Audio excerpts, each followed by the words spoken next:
You need to find some way to cope, whether you're a journaler, a painter, a reader, you like to drink wine with your friends, you like to play backgammon at the senior center, or whatever. This is A Joyful Rebellion, the podcast that explores that moment you realize the life and success you worked so hard to create didn't come with all the fulfillment you thought it would. I'm your host, James Walters, and I want you to be the author of your own story. Each week, I connect with people who inspire bold answers to the question, what do I do now to create a life I love? If you're ready to start answering that question for yourself, you're in the right place. So let's start a joyful rebellion. Sometimes it's not the trauma that changes your life, it's the clarity that follows. Hartjen is a writer, musician, father, and advocate who found himself in an unexpected new role, cancer patient. After a routine blood test revealed multiple myeloma, a rare incurable blood cancer, Ray had a choice, retreat or reframe. He chose to reframe.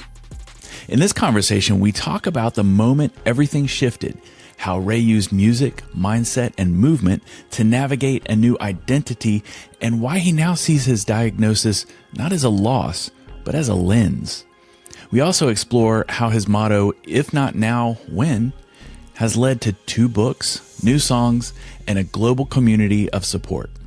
Whether it's recording demos, writing tributes, or mentoring other patients, Ray is determined to punch each day in the face and show up fully for the ones he loves. This episode is for anyone who's ever felt like life handed them a story they didn't ask for.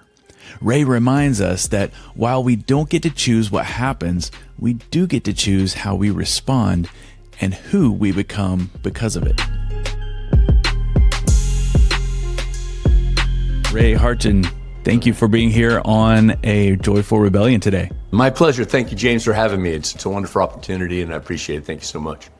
I'm happy to have you because I want to talk about a lot of different things. And the cool thing about you, you're interested in a lot of different things. You have several different loves. I see guitars behind you. Anybody who's watching this on YouTube, we're finally on YouTube. Hey, who knew? I know, but for the majority of you who are listening on Spotify, Apple Podcasts, what I'm looking at Ray, but I'm also seeing several guitars right behind you. And you've been a musician, songwriter, and you've had a lot of really cool things going on. But I want to talk about your book. It's your second book. And I want to just jump right in and get to the story because you're all about stories. As I've read a lot more into your history, your bio, you were going along in your life and you were living your own story. I want to hear what that was like, kind of the before and what happened after, because as I understand it, I haven't had to go through what you've been through, but I want you to confirm it. A lot of people say there was the before this thing happened and then there's everything since. Get us caught up on everything, Ray. I've had a lot of pivots in my life, getting married, having children, changing careers and things like that. But it was all kind of in this protective little bubble, man. I was just like living in the dream world, right? And then I had a routine blood test, James, just a routine blood test that showed up slightly anemic on a routine blood test. And being an avid cyclist, I was like, hey, let's get kind of into it. And the doctor's like, okay, let's maybe confirm the test first. It could just be something weird. Sure enough, we confirm it. It's like, oh, okay, you are anemic. In fact, you're just slightly even more anemic, this confirmation test. Let's keep going down the road to seeing what a diagnosis for the root cause might be. So turns out a little over 6 years ago, March 11th, 2019, finally, after a variety of more and more sophisticated blood tests and a kind of a very particularly painful bone marrow biopsy, I was diagnosed with a blood cancer called multiple myeloma. Multiple myeloma is a incurable but treatable blood cancer. I got that diagnosis 19 days ahead of my 54th birthday. And here's the thing.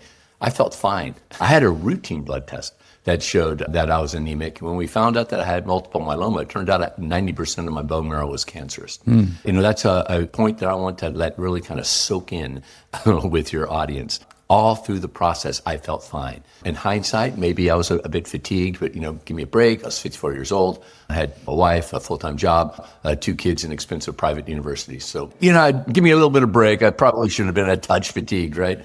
But I felt great. And so my message to everybody is you got to go see your doctor. Go see your doctor once a year and ensure you get a blood test. And I already know people thinking, oh, I don't know about that. I'm busy. It's inconvenient to get to the doctor. I got to schedule it out. Yeah. You got to get a needle stick for the blood test. Nobody enjoys that. Yeah. But this is the best investment you can make in yourself, James. Early detection of any problem is the best protection of all. I consider myself fortunate that I consider 90% bone marrow to be early detection. Because with my disease, quite common way for people to get diagnosed is for the bones to get impacted from the bone marrow. So the cancer seeps into the bones, there's lesions, it weakens the bones, and then you experience these unexplainable bone fractures. Stories abound of myeloma patients getting out of bed in the morning, taking a couple of steps, suffering 3 or 4 compression fractures in their vertebrae, and then their doctor's gone, that's not normal, diagnosing them eventually with multiple myeloma. So, everybody go see your doctor. It's the best investment you can make in yourself, and what better investment than an investment that you can make in yourself, right? So anyways, James, that's kind of the start of my news story. And you talked about a lot of people when they experience some sort of, event, whether it's a traumatic event or not. And I'm not saying mine was necessarily traumatic. I mean, it was emotionally and mentally traumatic being diagnosed when I think back on it. But there's this before and then there's the after. And sometimes there's a tendency, I think, for people to wallow in the effects of the after. So I hear it in my support groups all the time, what cancer has taken away. And cancer certainly takes away a lot of things. But, I'm just not kind of wired that way, James. I know my ability to travel extended time is impacted. I'm kind of tethered to an infusion center right now. I have treatment 3 out of every 4 weeks, and they're IV treatment. So I can't go sail around the world for 3 years or whatever. Which is okay because, I don't know how to sail. But you can focus on the things that are taken away from you. But as I'm not wired that way, I looked at it this way. When I got diagnosed on March 10th, the day before my diagnosis, I had a whole bunch of roles. I was a father, I was a husband, I was an employee, I was a boss, I was a bandmate, I was a brother, a uncle, all these roles I had.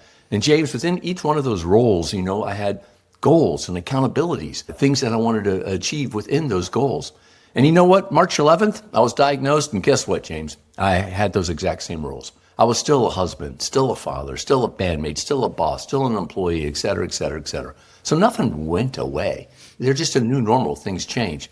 And then very quickly over time, I got new roles. I got the role of the cancer patient advocate, caregiver advocate, cancer patient fundraiser, all these other roles that have now other goals and accountabilities associated with them. You could say in a way that cancer has added to my life. Sure, it's taken some things away, but it's also added some things. Some bad, but an awful lot of them good too. And this second book of mine, Me, Myself, and My Multiple Myeloma, is a fundraiser for the Multiple Myeloma Research Foundation. It's not exactly a bestseller. It's kind of got a bit of a niche audience, but it has been so rewarding to connect with patients from around the world. I've had people reach out to me from, most recently, Turkey, using a translation service online to be able to communicate with me.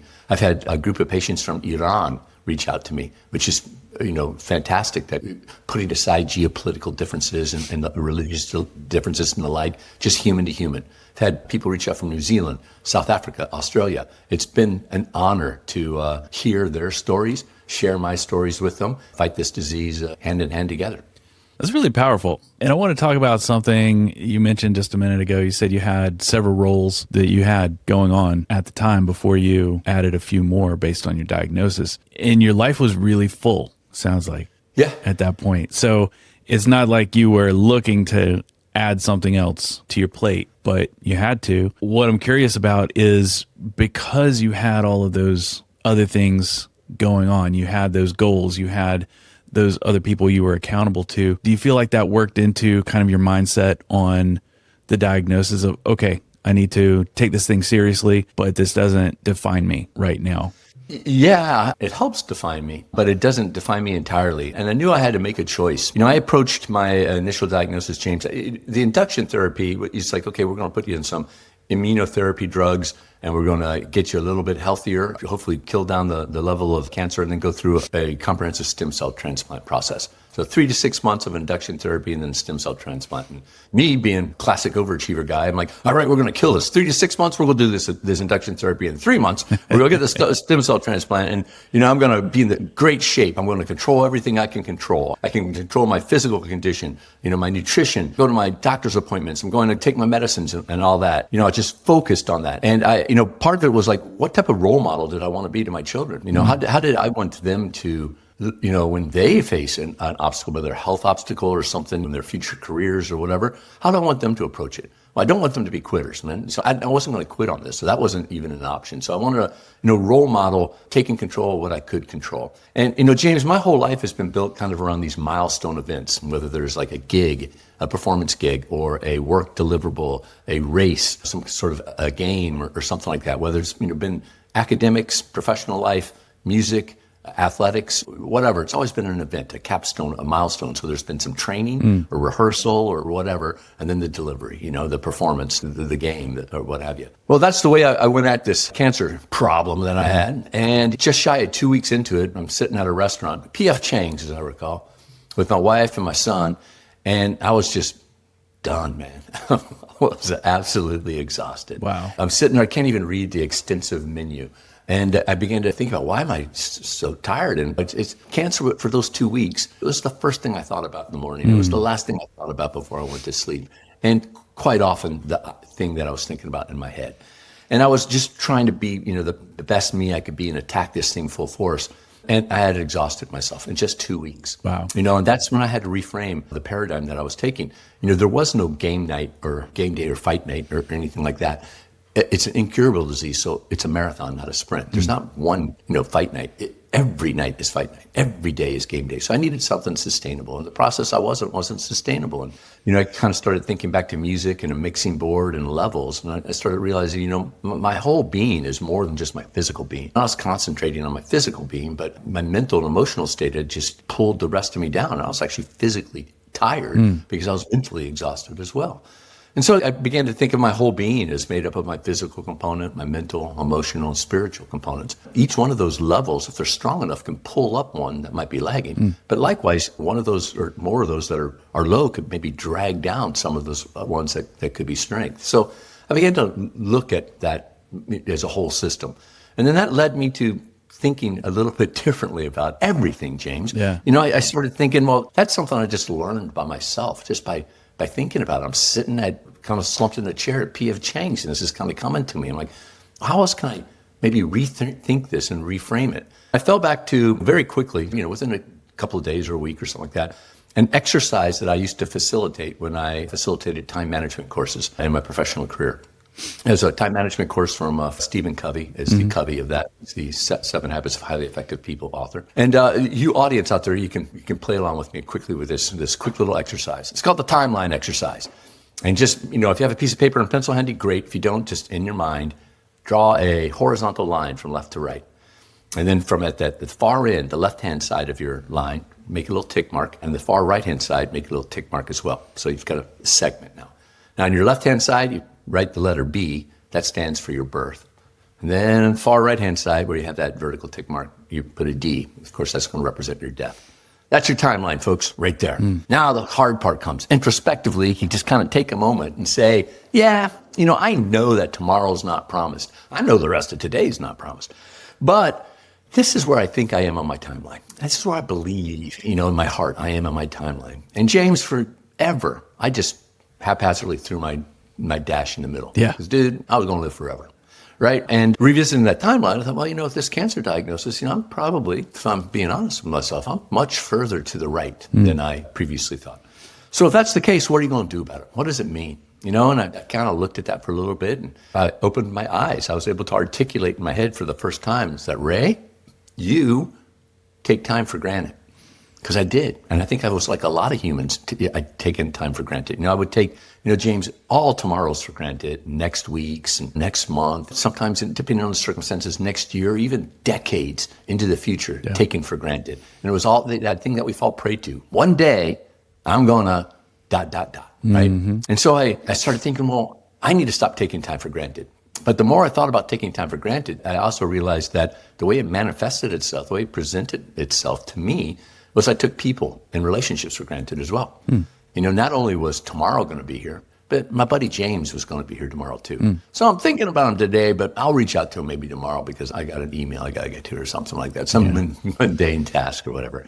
So I began to reframe my life. It's like, hey, what are the things I want to get accomplished in my timeline? What do I want my legacy? How do I want to live my life? I want to do the things that are most important to me with the people who are most important to me. And that was a big pivot point for me. It's like, okay, let's forget about the mundane stuff. Maybe there's some things I have to do that I don't particularly want to do. I can still get to that, but let's concentrate my peak energy, the important parts of the day, on the things I want to get accomplished with the people I want to get accomplished. That's going to give me a feeling of satisfaction, feeling of purpose, and a sense of inner peace once I accomplish that. And isn't that what we all kind of want? To be kind of productive, satisfied, and have a sense of inner peace, and that we're accomplishing that which we most want to do, the things that are most important to us with the people that we love and cherish the most. So that was a big moment for me as to articulate that. And that was taking a growth mindset to my challenge, that same type of approach that we all had as children when we would just go outside and we would learn.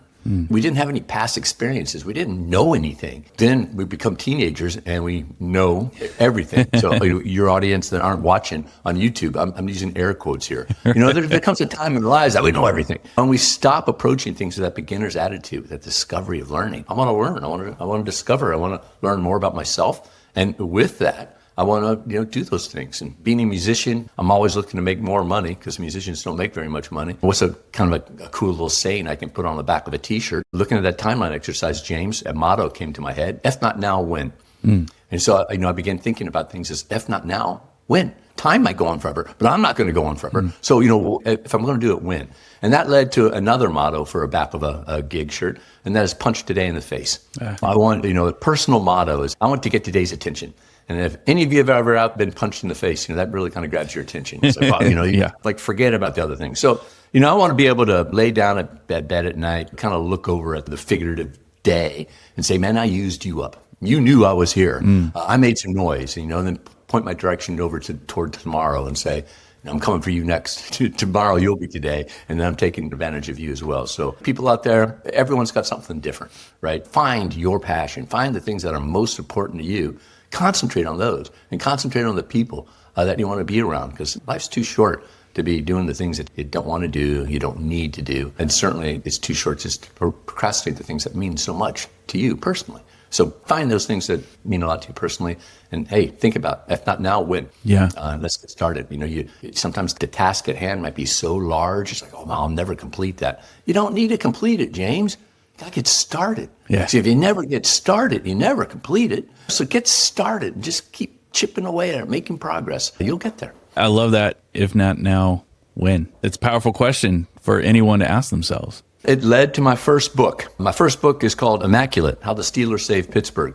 And I am not from Pittsburgh, and the Pittsburgh Steelers are not my favorite football team. But a good friend of mine, Tom Olenek, is a Yinzer. A Yinzer's a person from Pittsburgh. And for decades, he had the thesis rolling around in his head that the Steelers saved Pittsburgh. Pittsburgh was a city that was an industrial city, the steel city.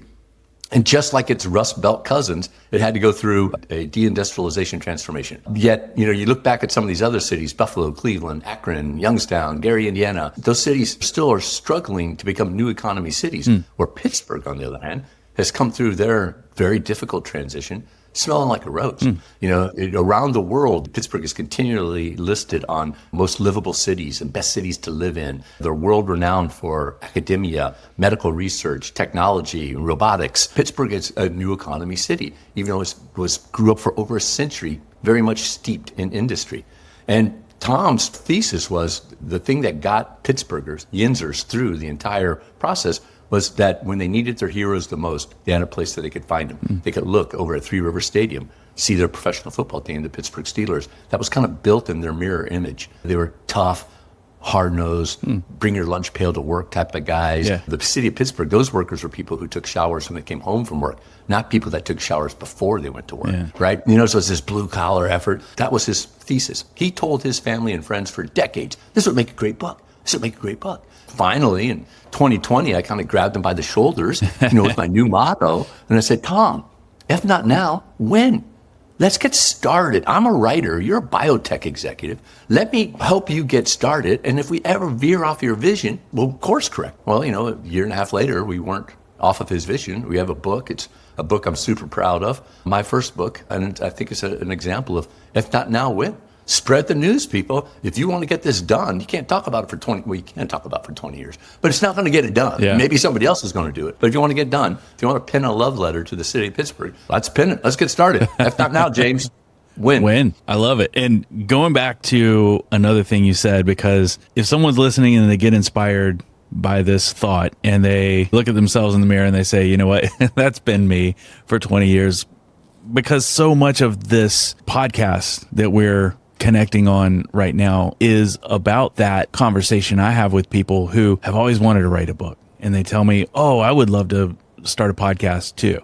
Or fill in the blank of whatever the dream, whatever the wish is, but they're maybe not acting on it.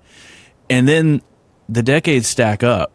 And after a while, you've got a lot of things. I mean, I know I do, and I have. And when you do start to adopt, if not now, when, you said you don't have to start to eat the elephant, as someone might say, you just start nibbling on part of it, but you've got to start. What advice do you have for people who do have pages and pages, maybe a journal full of things they haven't started yet? It's a great question, and thanks for asking it. And you're so right about things stacking up. I mean, if you want a literal example, you can look at your mail. You've got your mail, and well, you might not get a whole, but if you just set it on the table and like, I'll get to this, later tonight, and maybe you leave something unopened. Well, tomorrow more mail comes. There's another stack, and all of a sudden, it doesn't take but a couple of days to this one thing that you need to kind of get to, open it up and take a look at. Is now under 3 other days worth of stuff. It's 6 deep in a stack or what have you. So, I think there's 2 approaches. We hear this in a patient support group. It's like, I am too tired to clean the house.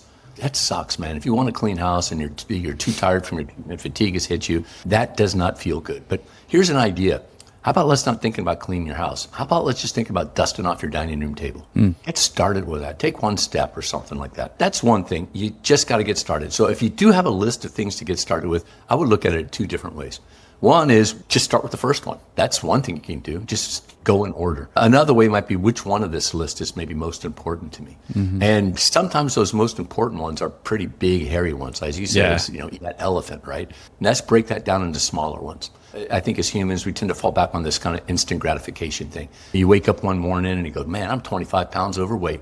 I need to lose 25 pounds. It's like, no, you don't need to lose 25 pounds. You didn't gain 25 pounds like overnight. You gained it like 2 pounds a month for a year, right? So how about we lose 1 pound in 2 weeks?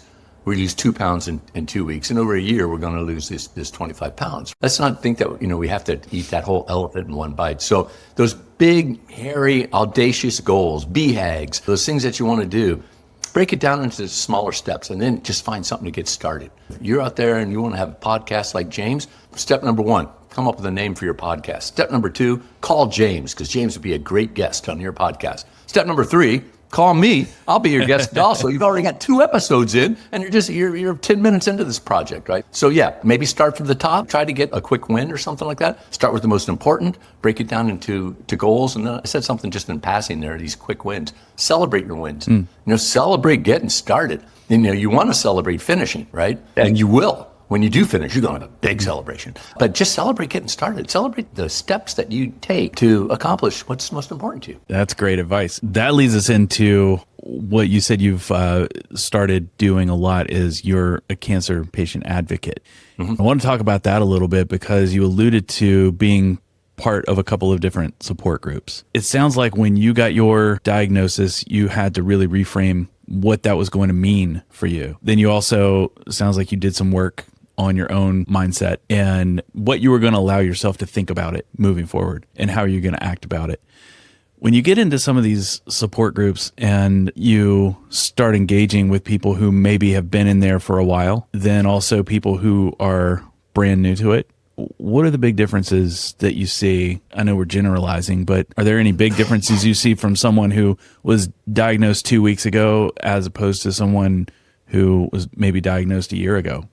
Yeah, another great question. It tends to be, newbies coming into groups, certainly like me. You're just like, wide-eyed and it's like a deer stuck in the headlights. Like, oh, what is going on here? When I got diagnosed, I literally got an orientation binder from my doctor. I kid you not. Wow. It was like a 2-inch binder, 3 rings with a variety of resources in it. And one of the things in there was a flyer for a support group. And I was like, man, I'm willing to try everything. Remember, I'm tacking this full bore. Let's go. That's right. And so I'd never been to a support group of anything before. And so it was an entirely new concept to me. And I was still like, I don't know anything. I can't even pronounce the names of my medications. Everything is brand new to me. And, when you have an experienced support group member, first of all, I think a lot of experienced ones, they're more patient. Okay.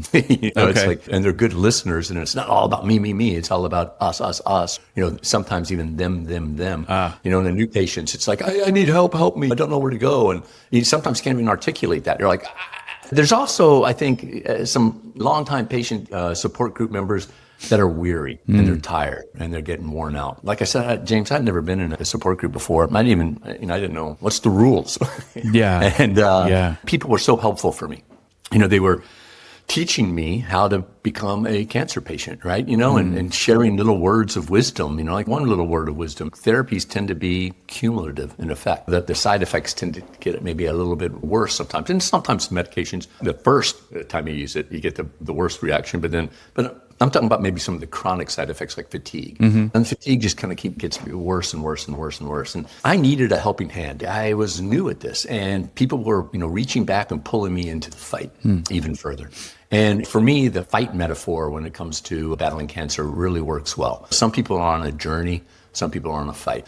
For me and my personality, the fight is what motivates me the most. It felt good knowing that as I'm entering my fight, I don't have a bunch of people behind me. I mean, that's one thing. But I had people alongside me, side by side going into my fight. And that's something entirely different emotionally and mentally in my head. And quite frankly, I wanted to be that person for others. I was grateful for the help that I continue to receive from other people. And, if I'm in a position where I can help others, then I want to be that guy. I made that decision up fairly quickly once I was kind of learning this whole process. It's like, what can I do to help others? If they need a helping hand, I want to be there to offer it to them because I want to be able to pay it forward what people have given me. And so the support groups, the book is part of it. I wanted to be a resource, me, myself, and my multiple myeloma. I wanted to be a resource for patients, caregivers, and allies. And I don't think it's a cancer book. I mean, the title has multiple myeloma in it, but it's not a book about cancer. It's a book about perseverance, persistence, overcoming obstacles, staring your challenges head on. And I think it's a book about hope. I think it's a book that's applicable, like I said, to allies even of people who are going through things. And whether it's multiple myeloma or some other issue, condition, disease, or what have you, I think the book is applicable. And like I said earlier, it's a fundraiser for the Multiple Myeloma Research Foundation and something that I'm proud of. But to answer your question, I think with more directly, it tends to be new people come into groups and they're like, hey, what am I supposed to do? How am I supposed to do this? Yeah. And the experienced group members are, well, first of all, there is no way to do it. You are you, and that's great. You feel the way you do, and that is valid. There's multiple ways to do things, so we're going to work with you to help you. And we're a collective. We all get something, James. We're all in this together, and together we are stronger than we know. That's really powerful, especially for someone who is new to it and has never had to get into a group. When you hear people who come into a group and they say, okay, I was really hesitant, and maybe their family or maybe their doctor did encourage them to join a group, what might be some of the hesitations? Because I can imagine in my mind what a lot of the hesitations would be. People can be pretty private, particularly about their health. You have to share. And you don't have to share. You can just sit and listen. You personally might not receive a whole lot of benefit if you don't say, hey, my name is Hartjen. I've got multiple myeloma. It's just blood cancer, blah, blah, blah, blah, blah. I think that's part of it. Part of it can be shyness. Part of it can be just being overwhelmed, man. If you know anybody going through any serious health condition by themselves, particularly, reach out to them, offer your help. Because I can tell you that it's a daunting journey. For me, it's just mental, emotional, spiritual, and physical, all these considerations taken for my whole being. But I can tell you, navigating through any country's medical system is difficult. In the United States, we have care providers. We have insurance companies, people who pay for those care providers. And then we have pharmaceutical companies and drug companies, the medicines that are going to help you improve and so forth. Correspondence from those three alone Yeah, are incredible. Yeah. I mean, the snail mail that my wife and I get, and me, I just don't really even understand insurance. And you have to be pre-authorized for stuff, and you get rejected for some things. So you have to argue. It's like, hey, man, I need this treatment to live. Yeah. It is a lot of work, and that is just the correspondence, James. Then there's all the other stuff you have to do just to live your life. So if you know somebody doing this by themselves, they're going to need help, or they're just going to wear themselves out. Offer your help, and I already know what some of you are even thinking. It's like, man, what am I supposed to say?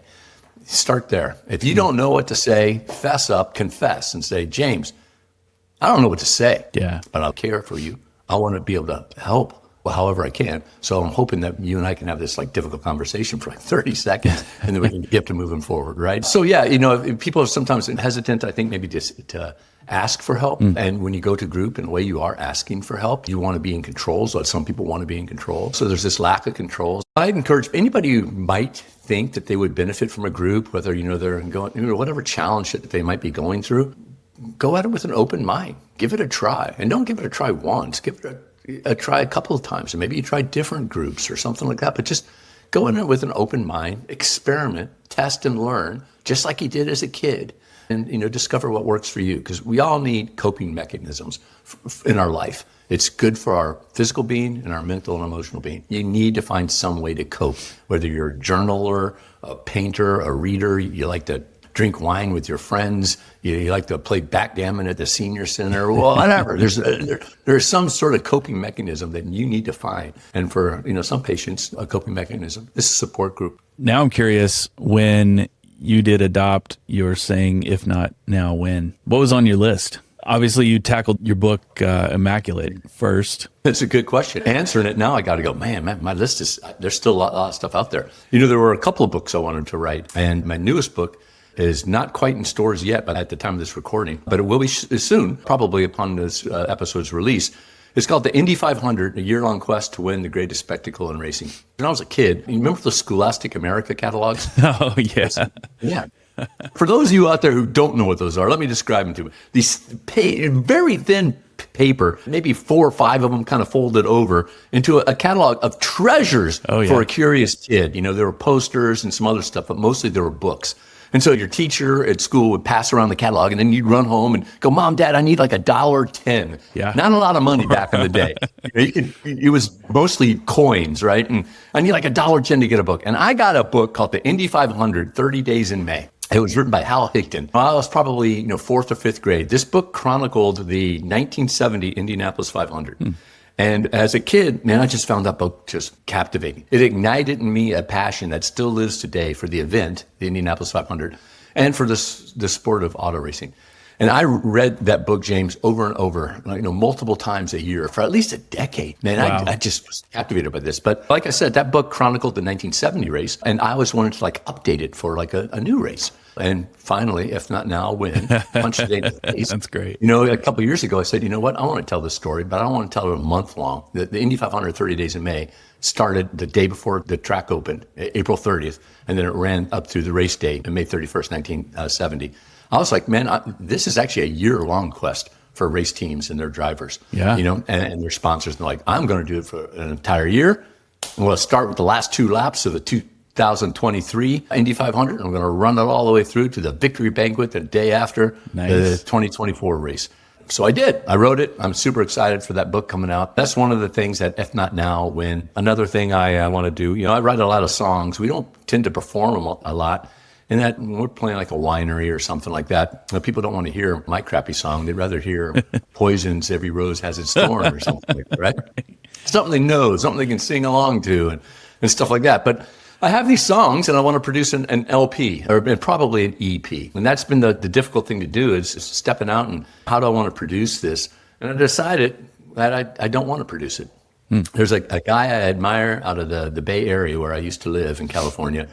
He used to be a former R&B artist. His stage name is now called the Fantastic Negretto. He has reinvented himself in the last decade as a blues artist. He's actually won a Grammy for the blues. And as he was kind of going through this transformation of his music, he would go down to the BART station. And in the Bay Area, BART is Bay Area Rapid Transit. It's a train station. He would go down to a BART station and start playing. And in his mind, it's like, if I can get commuters to stop for a second and engage, my music can resonate with them enough to get them to stop. Maybe I'm onto something. And, maybe he was onto something. So, I don't have a train station to go to. I no longer live in the Bay Area. But what I do have is the internet. And so one of the things I am in the process of doing is recording demos. Very raw acoustic demos, me and my bad voice doing it. And I just kind of want to throw it out there to people and get the reaction. Does this afford enough promise to be able to produce it professionally and put it out there? So, very shortly, there'll be more of my music up on streaming services. Very raw, very uncut things. Gotcha. That's two things I want to do. And another thing I want to do is, as a musician, I've always wanted to play Las Vegas. I've always wanted to play Nashville. Those are two things I need to start working toward to, and original music, it will help pave the way for both of those. There's plenty of cover artists in both. And I'm not talking about like going into the Sphere and having Ray Hartjen at the Sphere in Las Vegas. I'm talking Sunday morning, 11:30 in the morning in the casino at the bar or whatever. Yeah. That's fine, man. I just want to play Vegas and play Nashville. Nice. That's really cool. And so when I get some of these demos up, James, I want to send the links to you and say, dude, tell me what you think. Got any promise or not? Right on. Does it resonate enough to grab your attention for a moment, or is it meh, let it go? I love hearing new music. And when it comes to all the things, it sounds like you have a big life, a lot of things going on, but you also had people around you. You had relationships, you got the kids. When 2019 came up for you, it sounds like you got the news. You mentioned a few times that you felt fine. What was happening in your body didn't immediately register. When you had to share that news, after you came home from that second blood test, and it was like, yeah, I'm a little more anemic. Well, we're going to see what's going on. But as things got progressively sounding worse, how did all of the family react? And how did you manage that? Or did you manage that? I didn't manage it very well to begin with. I can tell you that. The good news is that Lori, my wife, went with me to all of my appointments. Okay. So she was right there alongside. So I didn't have to have one difficult conversation. My doctor had that difficult conversation with her. And we kind of got led up to a diagnosis. My doctor's going, this is the way we're going. You need to go through a bone marrow biopsy. By the way, I got a little hint for you and your audience. Bone marrow biopsies, not to be considered recreational. Okay. They have a reputation, and it's not a good one, right? It's a painful process. She said, going into it, it's like you need a bone marrow biopsy. We're getting closer to a diagnosis, but my wife and I were warned that it was probably going to end in an A. And not a lot of great things end in the letter A in the medical community. Was it lymphoma, leukemia, was it multiple myeloma? We had a little bit of foreshadowing. Once it was diagnosed, I had a decision to make, like all patients. Who do you share it with? There are some people that take things like that to the grave. I remember reading maybe 30 years ago about a cancer patient who did not want to be a burden to his family. And so he just kept quiet all through treatment for multiple years. Whoa. Until his health declined, and he came down to a point where he eventually passed away. And that was when the family became aware that, first of all, the guy was ill, and that he had a serious illness, and he was eventually going to die from it. And they understood why he did it. But they were also kind of hurt that he did it because they wanted to be there for him and they wanted to help them. There's people out there, James, who want to be in control, and there's people who don't want to be in control, kind of fatalistic, fate, whatever happens, blah, blah, blah. But there's a lot of us that want to be in control. And when a loved one has an illness, you are completely out of control. Yeah. And that's one of the things that as a patient, you can really help people out. It's like, I might not need a ride to treatment today, James, but if I think you need to give me a ride, then I should ask you for a ride. Hey, James, what are you doing? Because you don't know how to help in a lot of cases. Man, can I make you a meal? I don't need a meal. I'm sorry. Yeah, you can make me your signature lasagna, James. That would be great. It's out there. Get the help when you get it. But from that story that I had read from years ago, I was like, I need to tell people. That's who I am. I'm kind of an open book anyway. I'm a writer. I'm a musician. My stories are out for public consumption. Mm-hmm. So I didn't know where to start. My daughter was at Vanderbilt at the time, law school. She was the most east of all of us. I'll start with the East Coast and Eastern time zone and work my way back west, figuring that the family through back channels might come. Yeah. And it was one of the most difficult conversations I ever had in my life. I wish I had practiced. I didn't practice. I just picked up my phone and said, I need to tell Olivia. So I called her, and that was maybe mistake number one. Although my daughter and I communicated quite often, it was rarely through voice. I mean, I'm not even so sure she knew that these these devices that she can surf Instagram on, actually you could speak over. She gets this call from, dad or whatever. It's like, I think she was kind of tearing up before we even started talking. It's like, what's wrong? And I didn't know how to tell her what was wrong. Man, that first conversation was so hard. And like I said, I wish I had practiced. How am I going to say this? I didn't. I just kind of like blurted it out. And then I tried to talk her down off the edge. Wow. Each conversation from that point got better, easier. It took a week or so before it became what I would even call easy, because in a way it was still kind of difficult for me to accept the fact that I'm a cancer patient now. So there's part of that denial that you kind of go through to begin with. But yeah, spreading the news was a difficult task for me. It's funny, I would never think about performing musically without rehearsing. I've given tons of presentations in my life professionally, and there's not a single one of them I didn't kind of like warm up beforehand and practice. Yeah, for whatever reason, I kind of thought that this was going to be the best approach, is going cold. It didn't work well for me initially, but like I said, repetition, it tended to make it a little easier. But it's a difficult conversation to have, particularly with everybody. I mean, they just don't know. They don't know what I'm going through and what I can handle. And so it's all conjecture for them. And an example I give is, my wife giving birth twice. It sure seemed like it was a horrible experience, but I didn't know. I didn't know what she could handle. She knew where she was. But for me, I felt like helpless and powerless. And with sharing my cancer diagnosis, I can imagine that's how a lot of my friends and family felt, is that they felt powerless. But I felt the responsibility of letting them know where I was and what I needed and how I could do this. That's good perspective. Right now, I'm on your website. It's rewrote.com. Easy to find. And it's got all of your books and info about you and about your story. Is that the best way to connect? If someone's out there listening, they're thinking, you know what, I've got someone I really need to get this book to. Yeah, if you want to reach out like kind of one way, the website, there's a contact me, and you can send me an email and stuff like that. If you would just want to pull information, the website, Ray Hartjen, and that's, my last name is Hartjen. But rewrote.com is one way to do it. The other way to do it is through social media platforms. And all of my handles are Ray Hartjen, with the exception of TikTok, which is Ray Hartjen 5. I think James maybe my sausage-like fingers type too many things. But reach out to me at Ray Hartjen.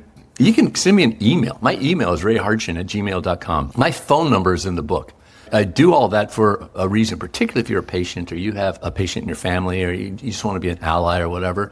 I want to hear your story. And if there's any way that I can help you and help amplify your story or to listen to your story, I certainly want to hear that. And I want to be that resource. It's been one of the honors of my life, like I said earlier, to be able to connect with these patients from around the world over my silly little ramblings in a book. I want to be that asset. I want to be that resource. And I mean that sincerely. So if there's anything that I can help you out there, audience, member, listener, watcher, reach out to me.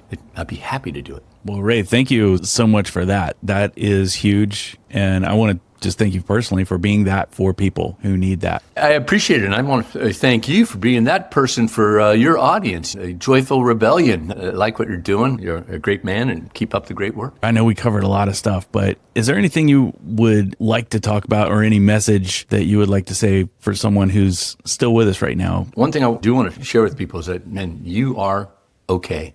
You are all right.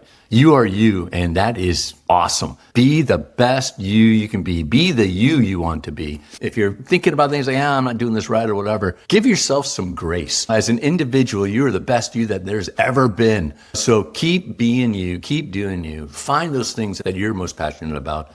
Find the people that you want to be around with, and start doing those things that you want to do with the people that mean most to you. You're going to feel even better.